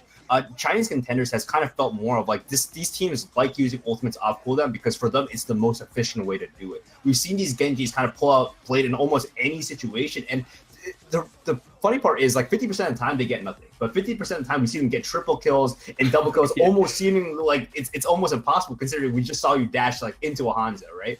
But that's what they need to do. Their tank lines need to play more aggressive, because when Future Group is playing more passively, that allows the other tanks to start getting more and more value off of their big control ultimates, right? Earth Shatter and Graviton Surge reward strong aggressive play because it causes them, it really CCs the enemy team such that you can get these big picks, you can get these team fight winning duels, right? And I want to see the tank line step up more. I want to see XC create more room for the rest of the team, and I more so want to see them work in tandem with the DPS players. All right, I have to ask you guys, before we go into map 3 here, you made predictions at the beginning, I believe 3-1 Future Group for you, Scribe, and 3-1 666 Legend for you, Kenobi. Are either of you wanting to change your predictions right now? I'll give you half the prize money. Based on what I've seen, I don't want to change. I think it's going to be the same because I've seen nothing. It's so even that I can't even make a change to, I can't even say that there's going to be a change. Scribe, really quick. The future is now 3-1 Future Group, baby. 3-1 Future Group. Still there you go. 3-1 Well, we got to go into Temple of Anubis. We're going to go back to your casters, Panda and Labasco. Go ahead, guys. Take it away. Thank you very much, Kick Tripod, and we are glad to have you back with us as we get ready here for map number 3 between 666 Legend and Future Group. Panda, we are getting a much closer view of Widowmaker than maybe we would like there. I almost actually fell out of my chair there. I was not ready to see Widowmaker that up close and personal, and that comes from a support main as well. I try to stick as far away from that hero as possible.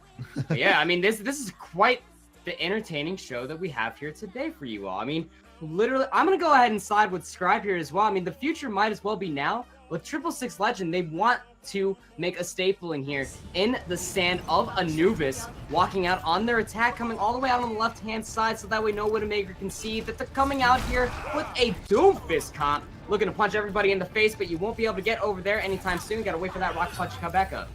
Yeah, Night God and Steel Run City, or Lee Run City, I should say. I keep wanting to say Steel because I see the S. It's Lee Run City. He's the one who's on this Doomfist series, kind of just waiting here. They're going to know eventually that he's here. Now he decides to finally come in, gets all the way in onto where they are on that high ground. Now punches his way through Bao G, so he's being effective here early on. Umbra and the rest of his team on the point as well. Now just have to take care of this Diva in Gaga, who's quickly going to get thrown out of mech, and they will get control here, and now they'll just slowly take out this baby Diva when they feel like it. The halt coming through from XDXD, especially as soon as Lee Run City came in on the Doomfist, a lot of burst damage coming through, but no forward momentum, so that way there was no stagnant pressure coming through as well. Future Group just gonna have to go in and give it up. Lee Run City already with the swap over to the Widowmaker. It's a very interesting pick, 4-point B, but it can pay its dividends back into the spawn room just to swap. Let's see what's coming out to be. It's going to be a Brigitte for the side of 666 Legend. They want to play this 1-2-3 composition with a Mercy Valkyrie walking into the second point. Expect Huey to have this Primal Rage any minute now. And Night God Reaper not exactly needing the Cone Ultimate of the Death Blossom to make a strong footing on this point B attack, but can still get it in a matter of seconds. Vendetta getting the punch to start the team fight. Yeah, switch to Doomfist there while you were talking was something I was waiting to point out. And now Venture gets the Dragon Blade out, quickly takes out the baby Diva, who throws out the self-destruct. Now looking to get onto the back line, finds himself another one with the help of the rest of his team. Venture having to go away here, at least for the moment. His team still trying to keep control. Vendetta finds himself another one with that Doomfist punch, as his team's going to be coming through spawn here. But you still have to deal with Night God finally taken down here, and the defense will eventually stabilize, though it was a tough fought battle for them. 666 Legend did get a lot of limbs in that time. They got a lot of limbs, definitely. 666 Legend burned through a lot of ultimates, unfortunately, but they will have this Death Blossom coming through. It's quite okay that Sober used the Valkyrie and Huey using the Primal Rage in that previous team fight. No ticks to show for it, but a good core swap coming over. Still sticking to the 1-2-3 style, almost a tip your hat goat plus Reaper. Well, Vendetta, in the meantime, is going to use his break. Ends up just going back to where his team is. He was half health. Didn't have the chance to get on anybody. Looked to maybe use the right click there. Doesn't get it out. Night God looking for somebody. Has the Death Blossom available here. Punch goes in onto the Reinhardt. Pushes him out of position. Night God falling didn't get the chance to use the death blow. I don't know, he did use it, but nothing came of it is what it was. It was just eaten up by that Transcendence, and they quickly eliminate here, and Vendetta on this Doomfist is paying off. And Doomfist is paying off evidently when you stun anything such as a Reaper going in for a Death Blossom, it completely gets... it actually gets suppressed all the heck. I actually have no other analogy for that. I have no jokes. But, you know, at the end of the day, what you see for Future Group, instead of opting in for a Forget the Style, they actually opting for Vendetta's Doomfist. I like Gaga staying on this Diva, that if any high ground nuttiness comes through from 666 Legend, they're ready to deal with it. When that Death Blossom or big shit or big damage comes through, they're ready to eat it. Huey was able to get the Doomfist with the charge there, but quickly rezzed ZZV, able to get that off, and that's the charge, able to get the Lucio here, so they're going to force their way onto the rest of the team. Steel Run City just dealing out as much damage as possible, and Lee Run City trying to keep this for his team, able to take out two, and two of the players, but they need to back off. They know they don't have the numbers with the respawns coming back.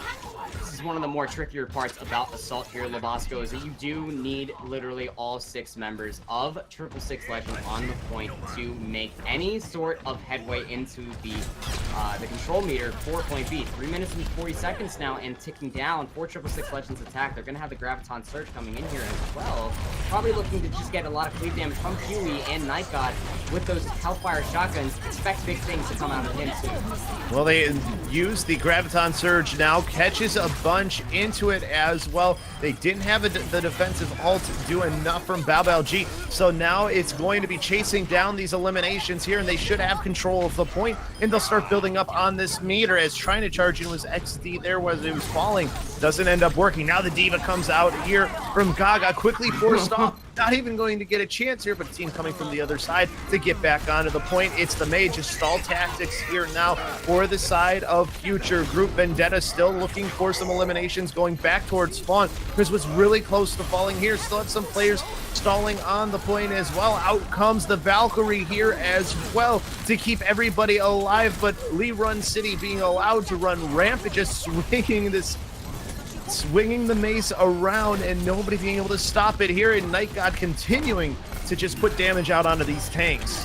Yeah, and that's one of the best parts about having Night God here on Reaper, that the second you come out here with any stall champions, they're going to be so softened up by the Hellfire shotguns that it's easy cleanup for Huey. Having the Death Blossom here inching back onto the point, but as the last 8% will be accrued, it's going to be 2 minutes and 18 seconds going over for their side, and they will capture both the points. That is a very strong attack coming through, and they really wanted to make that Reaper work, and by God did they. That Graviton Surge Labasco cut the Transcendence directly in half on that top pillar that you see in front of you here, and that is just so devastating to work around, especially when your Diva's up on the other side, 2 seconds inside the defense matrix these days, not enough to deal with both shotguns and all the shots that come out of Reaper right underneath them as well. Big damage coming through, broken LOS from Transcendence. That point did go very quickly for their side. The one thing, too, I think you give a lot of credit to the side of Future Group as far as their ability to stall that out on the second point for a losing battle. I mean, they were getting... They didn't get too many picks, but they at least continued to get bodies out onto the point and staggered themselves enough where I think they got maybe another 30 seconds out of that at the very least, maybe even more than that on that final stall. Absolutely. Vendetta with the first swap coming out here on to the Mage, just holding strong. That's another solid 10 to 20 seconds unless you can deal with those cooldowns effectively in between the wall and the ice block, respectively. But it definitely bought them a lot of time. You're definitely right to say so. Now, Future Group, however, it's a very dive-oriented team. You can tell this so far in this series versus 666 Legend that really seem to enjoy their Reinhardt slow death ball movement play, which is very interesting to see how the two different styles play out between them on Assault. 666 Legend, however, we know and we have seen, especially in that finer moment, that when they have their composition picked, they're going to make it work regardless of it. They're going to make you feel a little uncomfortable. They're going to displace you, and they're going to go ahead and just stick whatever they have into your face. But it's going to be 666 Legend on this defense. Lee Run City making another showcasing onto this Widowmaker, but Night God with the Junkrat, just in case Future Group comes out with any sort of 4 giant tank combinations, or just to put a trap there and to stop Venture in his trap. Venture did not see that trap at all, quickly got eliminated By the way, we have more Doomfist that we get to show you too. Vendetta is on the hero right now as well. And now the dive coming in, but it's failing here at the very start. So now they'll have to try and reset. Holding in a different spot too is 666 Legend. They have their Orisa on the low ground, not on that way high ground up above where that you have to use the May to get up there. So a little bit of a different place that they're holding compared to where Future Group held. It's so smart, especially you see this trap right behind the shield as well. Future Group still sticking on this core dive composition for whatever odd reason as they're walking into a hybrid anti-dive between 666, specifically between Night God's Junkrat and Huey's Orisa. I really like to see this on Anubis because it really stops anybody trying to dive you on this high ground. And for whatever odd reason, XD and Venture, they still try to go in and they get bursted down by Huey of all things. That fusion cannon does do a lot of damage if unchecked. Huey being able to burst him down very quickly, like you said. Now they have to make the decision here of what they want to do, and it looks like the decision is to put Venture, keep him on the Genji, and then Vendetta move over to the Widowmaker here. So they have a very similar comp to what we saw on the offense before. Night God quickly taken out here by the tire, or taking out with the tire ZZV. So the Mercy already down in this fight, have to reset once again is Future Group. And they're already having a few members just stuck on that high ground side, so one is going to have to pay way for the other, as the Demon's just going to come over here. It's going to be met by a Winston and a Genji, and that's going to be working for the D-Mech, but Umbra's okay with that, having a self-destruct that if he loses it, going on and pull out another one. But 666 Legend with the infrared sight now available, looking to play their game slowly, methodically. That Riptire was so good because it forces ZVZ to use the Valkyrie upon entry. Getting that headshot too was Lee Run City. Venture tried to do something with that blade, but got absolutely nothing out of it. And now Umbra going on to Vendetta here, at least pushing him away. Or sorry, that's Venture. Vendetta's on the Widowmaker here and wasn't able to get any headshots. So it's just a tough position right now for Future Group. They only have 1:30 left to go here to try and get this. They do have some ults starting to come up though here soon, Panda. Vendetta swapped over to Widowmaker, 30% shy to the infrared sight. Obviously not a damage dealing ultimate, but information is gold. They're still sticking on this core dive composition. Vendetta swapping back over to the Doomfist. It's quite a bit of thonker for me because they're still getting hard stuck by Huey and this anti-dive composition, pulling out the supercharger of all things, really pushes through, and that's a great headshot on the ZZV. No Bane healer here for Future Group. Lee Run City continuing to make his presence known. Vendetta finally eliminates him. Now trying to get onto the Junkrat here. Has to get a health pack first is the only thing. Umbra fighting with Gaga on the point. Ends up getting him out of mech. Vendetta coming back in here using that Doomfist punch. Misses here. And the defense looks like they might be able to hold up again. Umbra getting the Mercy before the res could come out. And the defense looks like they might stabilize again with only 33 seconds left for Future Group. ZZV just used the resurrection, and that's a 30-second cooldown. They're not going to have that until there's 5 seconds left on the bank for Future Group on this next attack. Gaga will be working towards, will finally get another mech, but it's Venture with the Dragon Blade.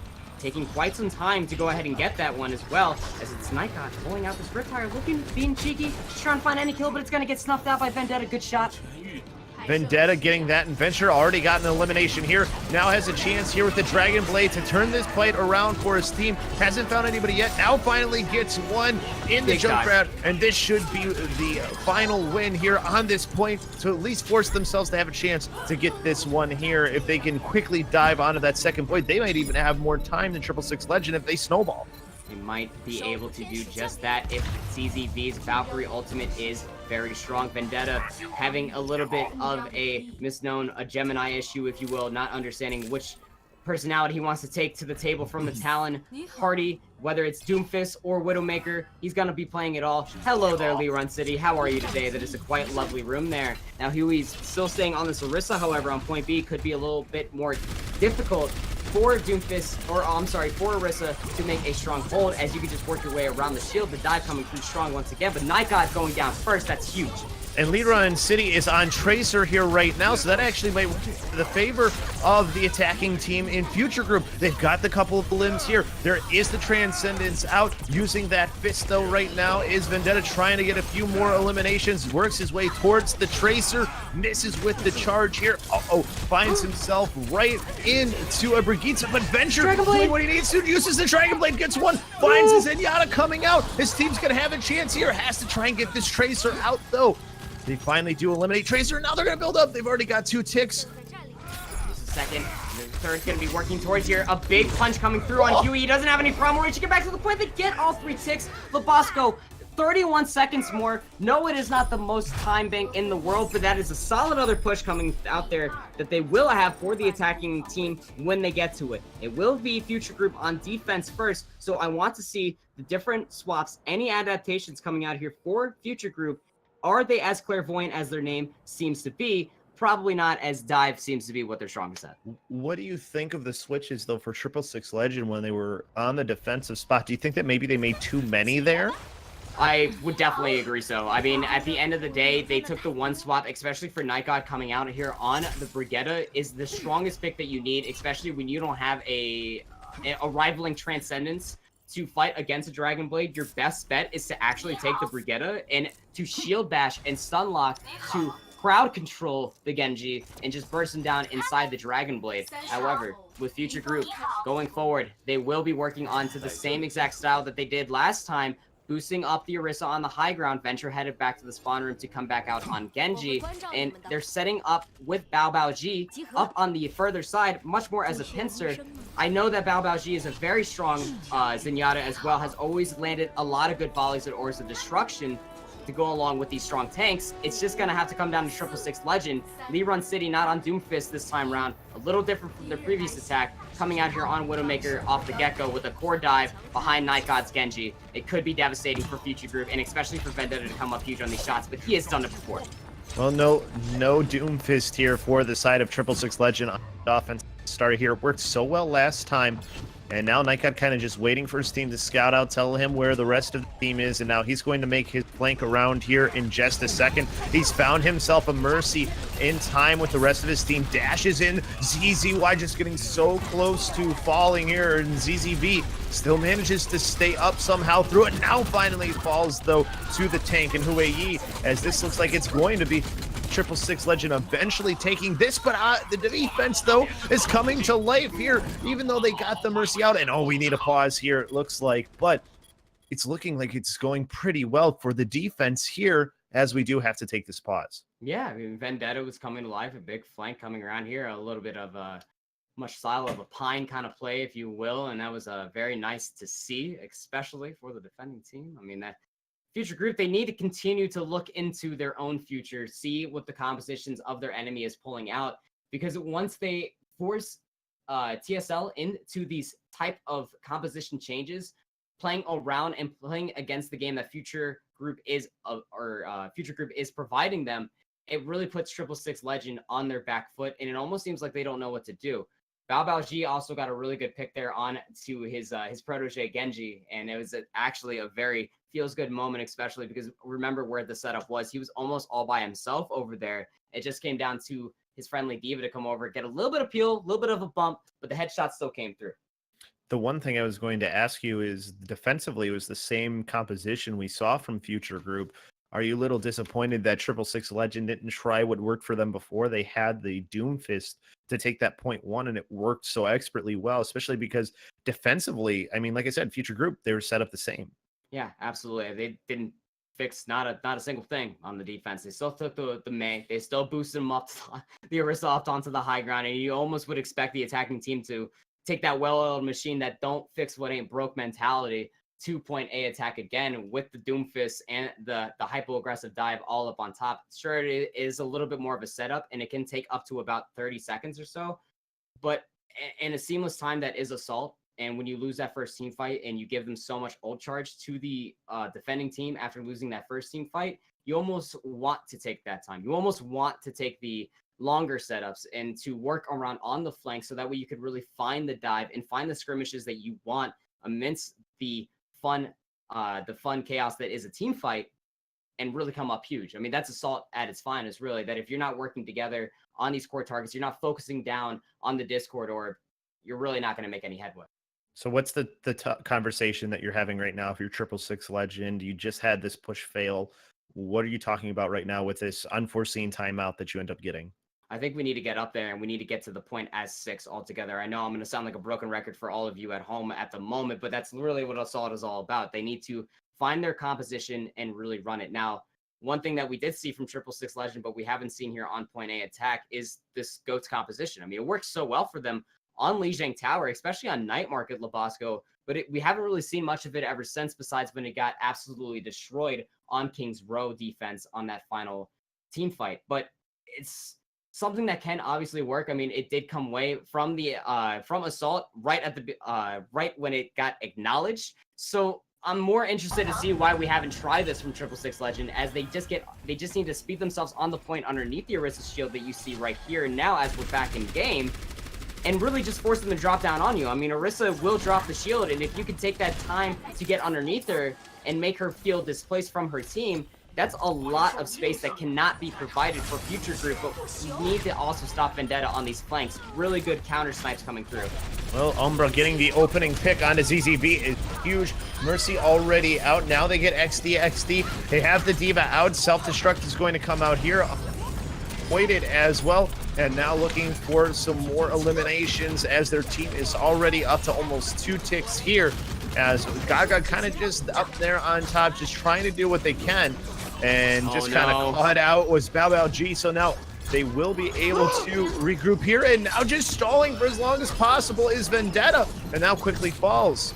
That's actually huge. The stagger coming through. The less time spent under the point B, the better. But that's not the stagger that you want. ZZV just now going down. We were almost in overtime. That would have been so much worse, as it would have been a staggered spawn. But ZZV will be up here momentarily, and we'll be able to use the Guardian Angel ability to get back to the friendlies as well. Venture with a Dragon Blade backed by an infrared sight from Vendetta shows how much damage they were doing there on the opening team fight.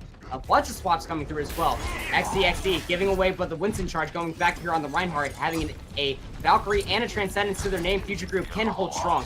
And Liran City went over to the Reaper here as well. Venture out, didn't get the kill onto Sober, but he did get a little bit of help to get it from his teammates. And Vendetta able to find Night God as well. Liran City only 30 HP. Almost gets taken out by the punch, but ends up being the uppercut that does it to him instead. And now you just have the Lucio here trying to stall for as long as possible. And it looks like they won't even get a tick on to this second point in point B. So for your future group, the win condition is set for them, Panda. Yeah, 1 point and 1/3 is all you need. And one thing that was definitely necessary on that point B defense for future group to give themselves said win condition was a fantastic Dragon Blade. No, it was not the flashiest. No, it did not get all the kills, but most ultimates in these days, in this current stage, won't. But it did zone everybody into that darker cubby of a room in the back part of the point B, where you see there as well. And where Vendetta just really ran amok. I mean, we saw him take that quick swap off of a first-person shooter game over to a fighting game, and just started going to town as far as punching everybody into walls and uppercutting them into the sky. Well, the one thing, too, that I think you need to point out about Venture's Dragon Blade 2, Panda, is that you had it hit the Mercy down to 80 HP with one swipe. So anybody who can finish that off doesn't take a whole lot of damage once the hero's at 80 HP to take him out. And once you're out of a Mercy for the side of 666 Legend, that almost says goodbye to your push as it is anyway. Absolutely right, Labasco, and I'm so happy that you brought up that fantastic point, because I mean, there are 2 key picks and 2 key members of your of the 6 members of your team that you need on a point A or point B take for Assault. That's going to be your main healer and your main tank as well. They are the best not only at the main heals, of course, if he makes his first heals on your team, but also the biggest shielding and the biggest spacing being provided by your main tank as well. 666 Legend coming out here with the defensive Widowmaker once more. Liran City and Kiwi, they're sitting up here on the low ground, but it's going to be Night God that gets the spam grenades and the nice mine onto Vendetta. Tracer can't blink out of that. classic dive we have from the side of Future Group here. They're moving towards that room onto the left, and that's actually going to be a very difficult spot, especially when you have a Dragon threat who can put all that spam damage into that little room. Still, Lee City, excuse me, keeping pressure on XD. Oh, gets the headshot there. XD super low, going in on this dive and goes down because of it as well. His team's still committed, though, to diving in here. They do get the main tank out of the way. Now diving on to the Junkrat. Here's Venture, but he's going to fall. Good peel from Umbra to take him out. And now looking for the Lucio. Will just force him away at the very least here. And this is do or die straights here as well. And I'm happy to see that it was Gaga that just ended up in dying to Huey, regardless of that little Pilot Diva going down. ZZV with a little minor stagger. It's going to be A-okay because they have about 2 more team fights that they can work through. It's only a matter of time until they see the Pulse Bomb coming through and Venture's Dragon Blade as well. It's only the peel that is necessary onto CZV to keep the Mercy alive, get the Valkyrie, and push your way onto this point A, and even the point B as well. But if you take a look at the side of 666 Legend, they're so close to the support ultimates, DPS ultimates, they're about to have all 6 Labasco. Yeah, if they get that full 6 back, it's going to be really tough to deal with it on the side of 666 Legend. They're going to first use the infrared sight here is Lee City, as he's able to quickly get one out. So the defense still holding strong here. Future Group, though, they have some things to bank on, and I think Gaga had to use the self-destruct, though, to try and get back into mech. Or no, hasn't used it, actually, just is out of mech, and is going to try and have to get back in. Gaga will quickly make the switch and go back, so all that ultimate charge gone. You saw on your screen there, Venture hanging out in the back. Look at the Mega Pack Dragon Blade available. So as long as Lee City is aware of turning around, it should be A-okay. Night God coming around here on the Riptide will find Lucio. 30 seconds left. They need to get back to the spawn, and they need to regroup and push the 6, but that is out the window, apparently, because you're going to pull out the Dragon Blade and eat a nuke to the face.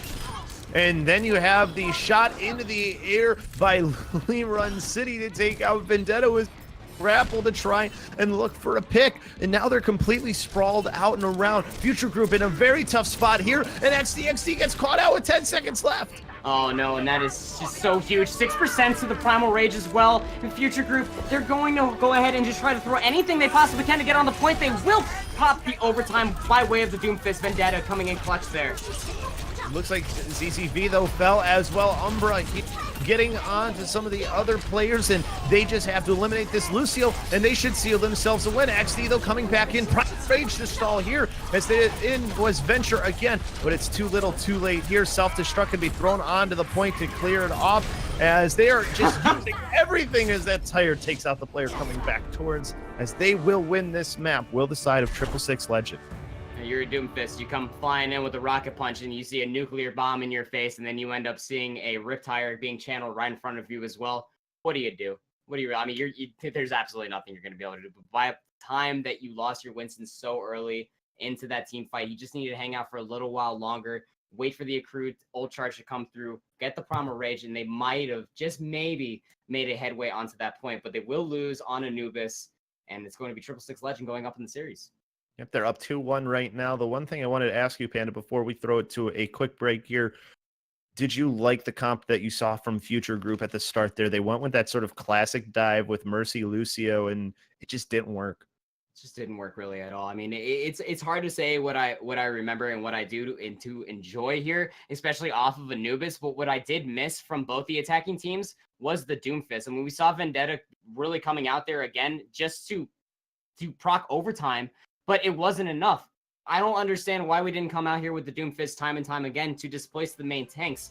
Doomfist is so good at actually punching Orisa out of the way, and if she fortifies, that is a huge cooldown out of the way that you need for a good dive to come through of XDXD. Just minor team synergy issues coming out here for Future Group. Gonna have to see if they can force a map 5 in the next map. Well, we're going to take a timeout, and when we come back, we will have map number 4. We'll see if Future Group can do that and even this back up here on Broadcast.gg.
wanna take you sky.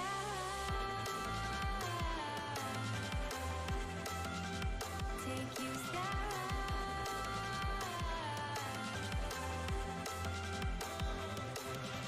With you, you have been with you. Stuck in my review. You have been with you.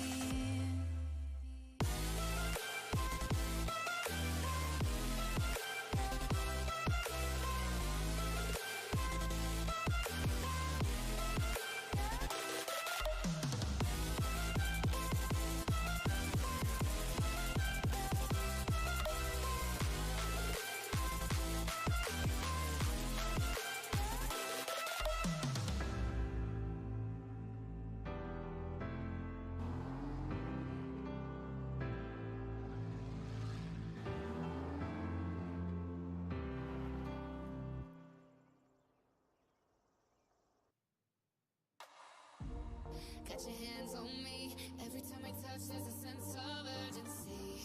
Yeah, you wind me up. Oh, baby, I know I'm falling deep. I never get enough cause we fit so perfectly. I'm not afraid of love.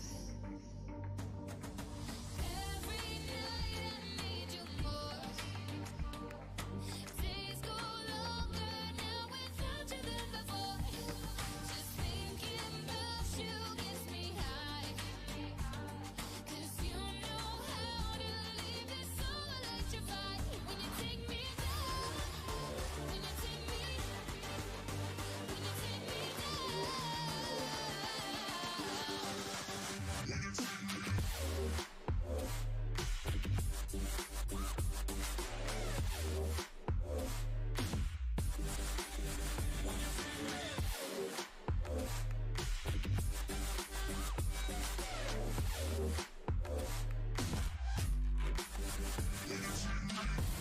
You're never off my mind. I'm living in the dark till you come and give me light. You know you break the storms. Oh, I'm feeling undefined. I've never been strong, so I fall for the bad guys. I'm not going back anymore. Oh, every night I need you more. Days go longer now without you than before. Just thinking about you gets me high. 'Cause you know how to leave this soul electrified. When you take me down, when you take me down. When you take me down, when you take me, when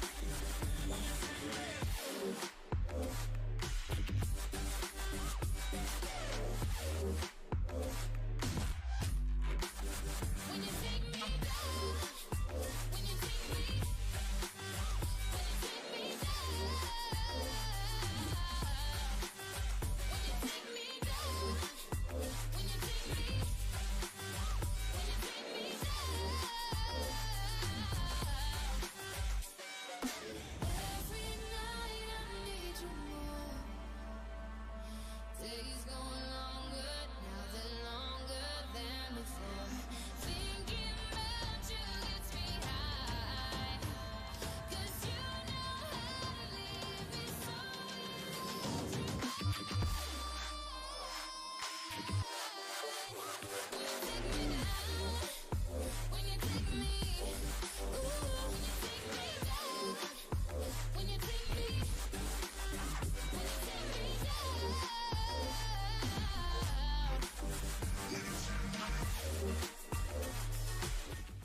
And we're back here on Broadcast.gg for Contenders China Future Group versus 666 Legend. 666 Legend right now with a 2-1 lead in maps here. I'm Labasco. Alongside of me is Panda. So we're getting ready for map number 4. Panda, we've got one more map left to go. Is there a chance here for Future Group to turn this around here in map 4 and even it back up? I think so. Yeah, absolutely. I mean, walking into an escort map, not knowing specifically what it is, so we don't know two different playstyles, but I mean, we know that 666 Gaming and Future Group, respectively, they don't have any wins, so it's hard to say. I think that we're in a ballpark of a fantastic game here. For a fantastic series at that, Labasco. I mean, we're getting to see so much crazy Overwatch being played, macro play left and right, teams playing on their back foot. This is what I live for. We get to see Doomfist as well. I think that's always something that people are happy to see. I know I am personally. He's a fun hero when he is in the game, just with the potential and the ability that he has to just take out targets with one punch. Yeah, absolutely. And that one punch, in fact, is the one thing that 666 Legend was using very effectively. I'm playing that attack back in my head, just seeing the Orisa up there, setting up the giant flank, the Chipsa flank, if you will, waiting for him to come back around in that uppercut. But what was so devastating was the halt ability. So she just literally just stood there, halted into the ground, and just ate it to the jaw. But we just got word it's going to be Rialto as our next map, Labasco. What are the expectations that we have here, Panda, when we go to Rialto? What is it that we need to be looking for?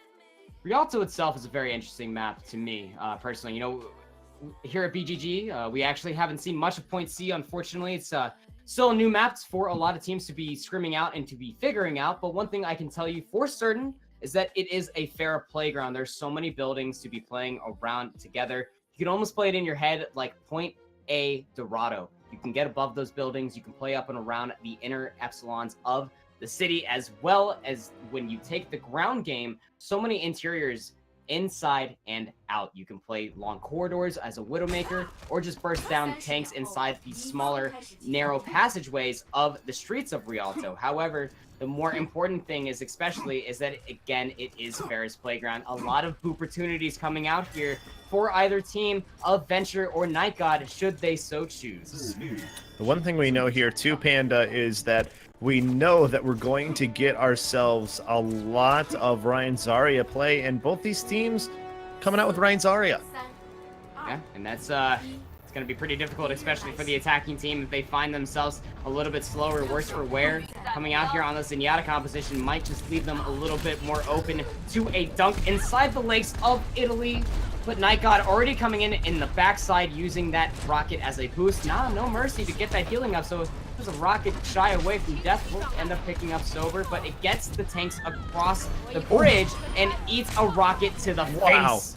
Venture just decimated this side of 666 Legend, who has the chance here to set the pace, but it's a tough start for them. Lee Run City is at 2 HP too, just trying to stay alive defensively, though.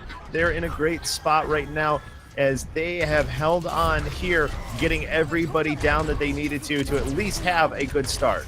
Yeah, I saw XCXC make it across the bridge, but then the giant concussion blast coming out here just to knock them right back over. I'm sorry, for the side of Huey making it back over, but Venture coming back alive again. That's the second boop coming out of Venture across the bridge, and that's what I'm talking about. Just so strong in a barrage coming out early already. Won't find anything but particle dust, but still flexing on them is Venture. Well, it did find two, actually, before there was nobody left, and I think Venture just didn't care to try and shoot it anywhere else. Yeah. Again, that particle dust definitely came by way of whatever was left over at the end of it. But again, those concussion mines are those concussion mines are still so good as they finally make it across the bridge. Venture doesn't care. He's still just decimating them behind. Completely getting very close to being taken out of the air here and done by Night God, but his team is doing the work on the ground here, so even rest of the team does what's needed, and guess what? They have a res. Have a resurrection, so they're going to be okay to hang out back as Six Vendetta getting a headshot on the way out for the enemy Widowmaker. And Future Group holding strong. They have shaved 2 minutes off this entire push thus far, cycling through the Earth Shatter, a Valkyrie, and a Barrage thus far. Popping the infrared sight is going to give the open opportunity here for Gaga to walk in, get a big Graviton Surge. Bosco, they're looking so strong here, Future Group is. They're going to just cycling their ultimates so cleanly like this. You might as well just continuously take dunks in the ocean if you're 666 Legend and just stay that clean. This is one of the furthest forward holds that we've seen stay at this point, too, for any time that we've seen Rialto up until this point. So impressive that they've been able to keep the card at this point. But now this is maybe the chance here. Huiwei with the Earth Shattered, maybe with a chance, looking for the opportunity to use it here. Gets bubbled, throws out the Fire Strike. See when that decides to come out and use it. forcing their way forward. Venture, Yusuf Raj didn't get anything though, as Edstein now will have to charge forward, and Graviton Surge going into the combo there with the Dragon Strike, as that eliminates most of the team for Future Group, and now they're just getting chased down, and they will be able to push this towards that first point.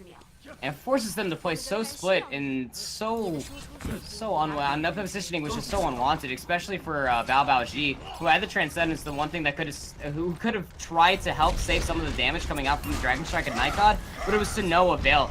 Re-entry trying to come through here for Future Group's Reinhardt, just drops so low, gets stopped by eating another charge. How did you get over there, ZZV? That's what I was wondering as well. Not that it matters though. Graviton Surge used on top here. It's not going to cause really any stall of any kind from Gaga.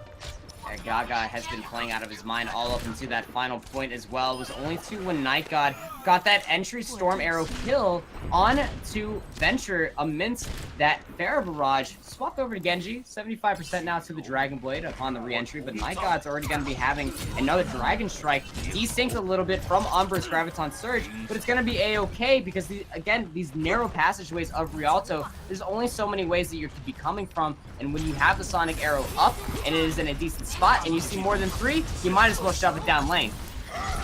Coming around towards that corner here after that first take of the point. Venture going high into the air. Oh, Night God anyway, doesn't even matter.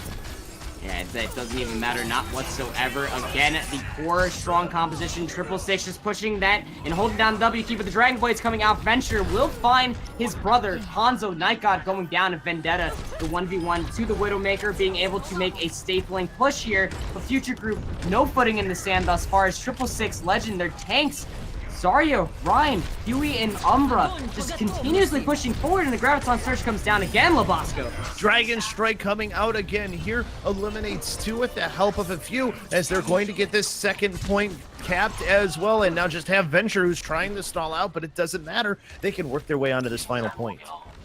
And we will end up seeing point C. Big caster's curse coming through on my end after saying that we hardly ever see it, but now we will. And it's such a beautiful, angelic building that we are hanging out and getting sniped off of as well. Vendetta, good punish from Night God's over-aggressive positioning there. The infrared sight definitely helped them out.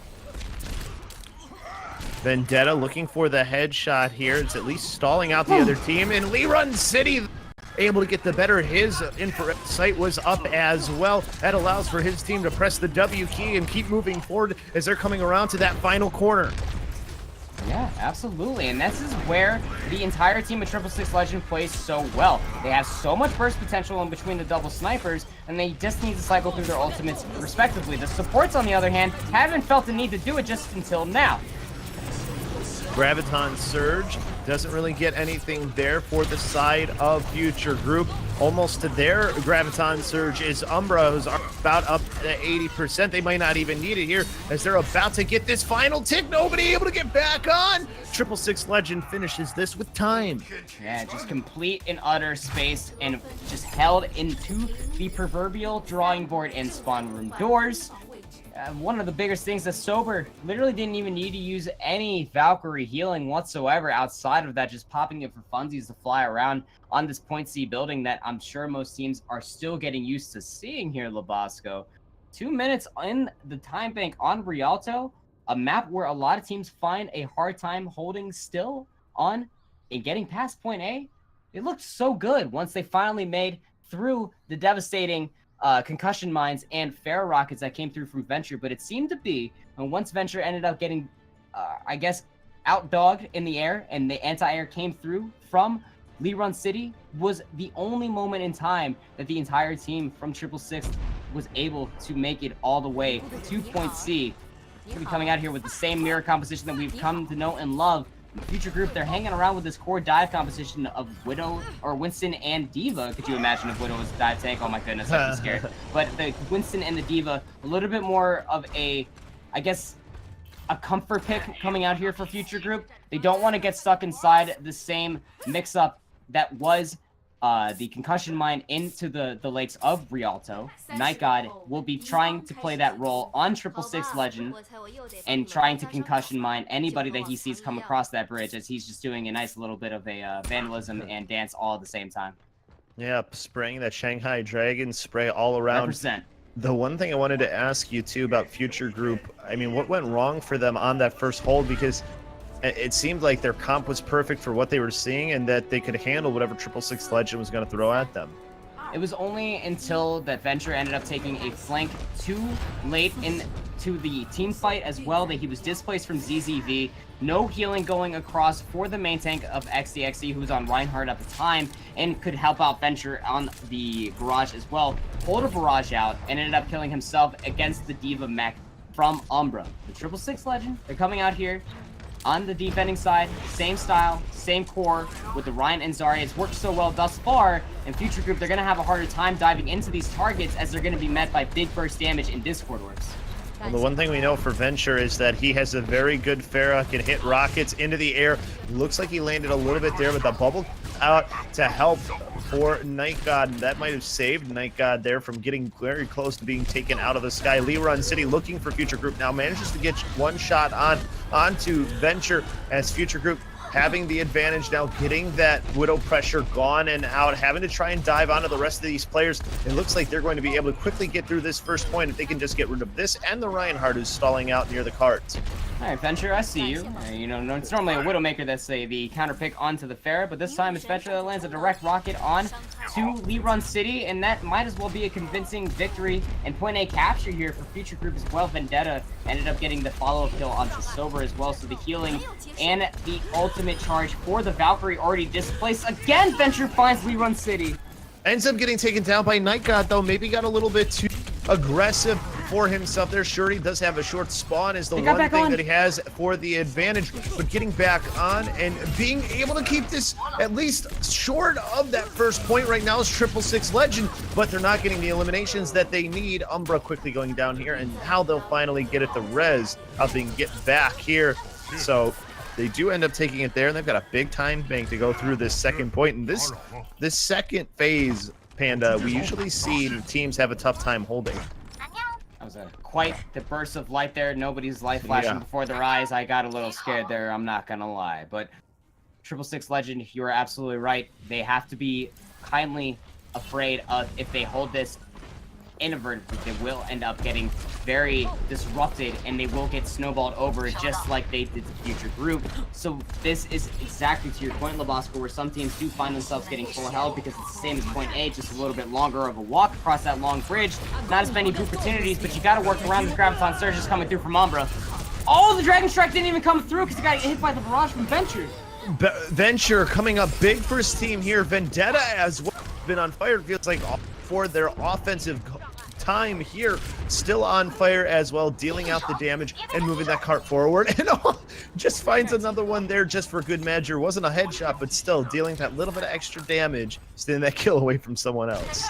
Vendetta and Liron City, they've been doing a great job at giving every enemy on the end of a team fight a Widow's kiss goodbye, and that's one of the more beautiful parts about taking a Widowmaker on either side of Rialto, is it just gives you that elongating team fight to do just that.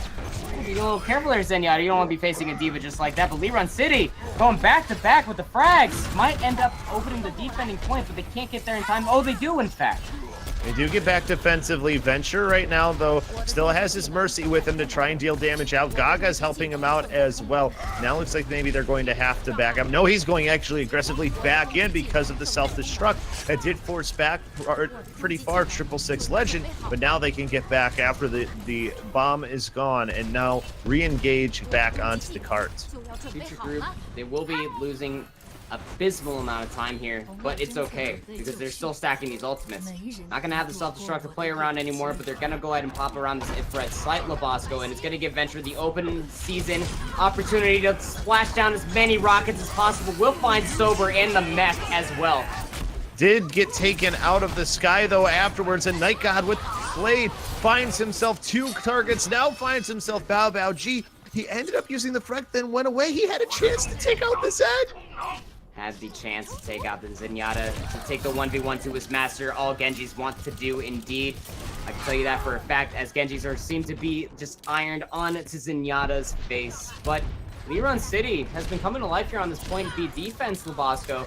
Got another kill on the Venture as well, and this is exactly to your point, where most teams find themselves getting hard stuck because you can see the defending team now not holding to where the payload is anymore, but pushing up to that secondary, to this inferred study, if you will, and they are able to push the shield that much further and open up the floor that much more for their DPS. Night God on this Genji now, just running amok in the backline. So many places that you can go as either team, as the Earth Shatter comes in here, does get a couple down, but nobody gets eliminated. Venture finally taken out by Umbra as well. Doesn't manage to get it right away, but now with the self-destruct gets a little bit of help, but Venture back in there, able to get the elims needed here for maybe a chance, but Lee Run City keeps getting these headshots onto people. Vendetta gone out of the fight, as now it's just a Primal Raging Winston trying to, but he's going to get charged away. It's a very interesting Valkyrie coming out here for 666 Legend. I mean, the team fight was already definitively won on their end, and so on the side for Future Group, if they take the nice respawn and availability, they might be able to find a good stagnant dive. They just need to be wary of this Earth Shatter that's coming through from 666 Legend. This team, in fact, though, Labasco, they're cycling their ultimates so well that Future Group has hardly even seen any time for the payload. It's actually been moving so far back, as it was just about 3 meters shy of capturing point B. A long way for them to go, and only 26 seconds left to go. Earth Shatter is all the defense has, and now in Dragon Blade, 2 ultimates there. Venture with a barrage too that can be used. Doesn't get really anything with it as the blade comes out. Did get at least a mech, but that might not be enough because of Night God doing what he needs to with the blade. And then the Earth Shatter for good measure onto the Diva here. The self-destruct gets pushed away. Does manage to take out the right arm, but it's not going to matter. It's going to be win 666 Legend as they win 3-1, Panda. You're gonna end up taking the series 3-1 Labasco, but if you're on the side of Future Group, you gotta be feeling pretty darn good about that. They did end up getting their first win of Season 2 Chinese Contenders, and they were able to hold so strong and really take it to the side of 666 Legend. That was a hell of a match that we just witnessed. Yeah, definitely it was. And now we get a chance to hear from our awesome panel of guests that we have who always break down everything so well. We've got, of course, Scribe, Kenobi, and the great host that we have today, Kick Tripod, to go ahead and break it all down. So, guys, take it away. Thanks for this one. Thanks so much, guys. Great job. Oracle Kenobi. General Kenobi. Oracle Kenobi. General I'm a bold Oracle one. Kenobi, you've done this a few times on the cast now, where you just tend to really kind of nail these predictions. So I'm gonna pass it to you first. Let you do your victory dance while Scribe wallows in tears and sadness. Because this is easy. It's all easy. Just guessing who's gonna win. Yeah, it's Man. really easy. Yeah. I mean, if Brent can do it, I can do it. If Brent can do it, I can do it. That should be the name of like an Overwatch podcast. Just called If Brent Can Do It, I Can Do It. Let's talk about this second half. Kenobi, I'll let you take this one first. Who stepped up in the second half of TSL to make this second half go, pretty much all in favor of TSL?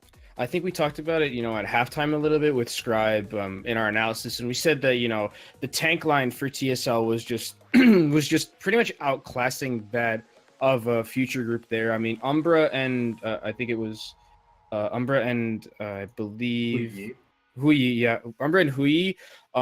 At times were basically just lapping, lapping the enemy, the tanks from Future Group, their ultimates. Just like basically there was gravitons that were coming out twice in one charge for the other person. So I think the tank line was really playing aggressive and playing, we're able to flex a little because we saw from Future Group whenever they were playing this Ryan Zarya, they didn't seem as comfortable on it. And when it was for, TSL, they seemed completely comfortable to play whatever tank line they need. If you need dive, we'll play dive. If you need to play Orisa Diva, we can play that as well. So the flexibility that they had, because we mentioned at the start, a lot of these teams try to, seem to always fall back onto playing this, dive tank. And, when dive tank against that Ryan Zarya, it's not a great time. Not much is going to be done there. So it's something that, Future Group probably needs to look at more and fixing in their composition, is that, not always resorting back to dive because it's very one-dimensional.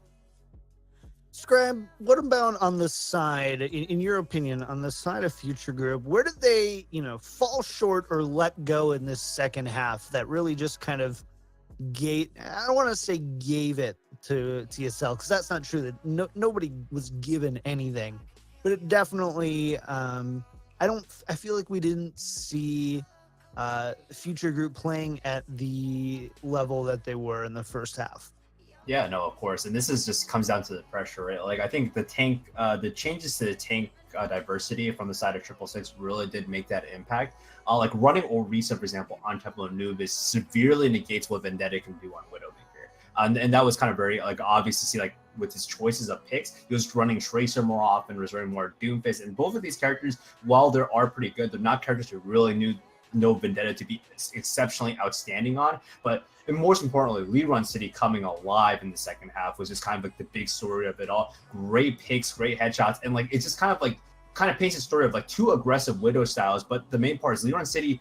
He's not peaking the same angles he needs to. He's playing a lot smarter. He's looking to get into a lot of these big flank positions if he can. Whereas Vendetta just playing too aggressive sometimes. Sometimes peaking the same angle, which makes it really easy for him to get picked off. He's not playing with his team all the time necessarily. He's willing to greet it out. And I think the most telling moment is when he's on Temple of Anubis. His team's almost wiped entirely on point. He's sitting perched on some high ground trying to get picked. Like that's kind of almost the exact situation you don't want to see your Widowmaker get zoned in on. But that's kind of the big thing here. Tank stories were so big. Umbra Zarya was so strong in addition to having an incredible diva, great shield control and awareness. Awesome. I love it. Let's talk MVPs before we get out of here. Scribe, who's your MVP for this match? It's a toss-up between two. I want to say either Umbra or Liron City. I mean, Umbra, obviously, with the great tank play, I want to accent that most because obviously kill feed is important, but watching the underlying, like what allows Liron City to get that room, right? What allows them to play this aggressively? The tank lines were exactly that. They were playing so in your face. They were taking advantage of the fact that they were having a backpedaling enemy. All their ultimates were used to gain momentum, gain kill control, and gain man advantages, and that's exactly what you want to see in the tank. Kenobi, walking away from this one, who's your MVP pick? Yeah, before you say it, unmute. Why am I muted now? I got the mute bug during the middle of the broadcast. What is wrong with me? For me, it's going to be Liron City because Liron City, kind of set the tone. I talked about it earlier. The last weekend he had a pretty not great game, I'll say, against Flag Gaming, and this time he really came out, set the tone on the Widowmaker, set the tone, didn't have to play the Pharah as much, and just the way Scribe was mentioning it, the way he was playing around the other enemy Widow, understanding that this enemy Widow is basically hard scoping me, so I can just flank around, get some picks that I need because the Widow is not keeping track of me. So I really like the way he had been playing around the other enemy Widowmakers. So Liron City for me gets my MVP. Well, there you have it. Future Group falls. And they are out now, correct, gentlemen? They are completely eliminated from the prospect of moving on in Contenders over to playoffs. Hope technically still alive for TSL, but I don't think it's looking good for them, if I remember correctly. Flag has to really just not play very well for TSL to climb back up in there. All right, well, big implications here. So there you have it. That's our first match of the day. Thank you guys for tuning in. Really appreciate it. Next up, we've got Lucky Future going up against Moss 7 Club. That's going to be coming up in just a moment. Before we do sign off, though, I do want to tell you a little bit about Broadcast.gg.